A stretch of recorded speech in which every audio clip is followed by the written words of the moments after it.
Hastings हूँ। Regulating act 1773 के द्वारा बंगाल का फर्स्ट गवर्नर जनरल बनकर कंपनी की और भारत में एडमिनिस्ट्रेशन को मजबूत किया। प्राइवेट बिजनेस और करप्शन ने भारत को तहस नहस कर दिया था, इसलिए रेगुलेटिंग एक्ट 1773 ने कंपनी एम्प्लॉइज पर स्ट्रिक्ट रेस्ट्रिक्शंस लगाई। मैं एलिजा इम्पे हूं। 1774 में कलकत्ता में पहला सुप्रीम कोर्ट स्थापित हुआ, जहां मुझे 3 न्यायाधीशों सहित चीफ जस्टिस नियुक्त किया गया। मैं ब्रिटेन पीएम विलियम पिट हूं।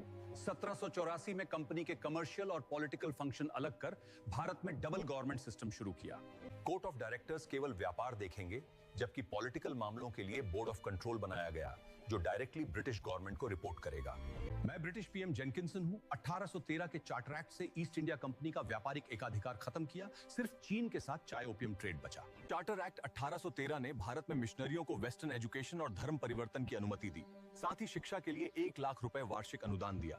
मैं विलियम बेंटिक हूं। चार्टर एक्ट 1833 के अनुसार भारत का पहला गवर्नर जनरल बना और लॉर्ड मैकेले मेरे काउंसिल में चौथे मेंबर बने। बंबई और मद्रास के गवर्नरों से लेजिस्लेटिव पावर छीन ली गई।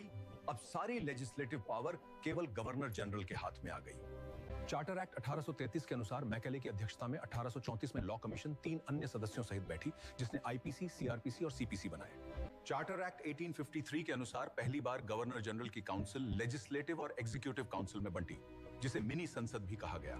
मैकाले समिति की सिफारिश से सिविल सेवा में खुली प्रतियोगिता की शुरुआत हुई, जहां पहली बार भारतीयों को परीक्षा देने का अवसर मिला। मैं मंगल पांडे हूं। कंपनी की नीतियों, धार्मिक हस्तक्षेप और अत्याचारों ने भारतीयों में विद्रोह की भावना जगाई, जिसका परिणाम 1857 की क्रांति बनी। मैं फर्स्ट वाइसराय कैनिंग हूं।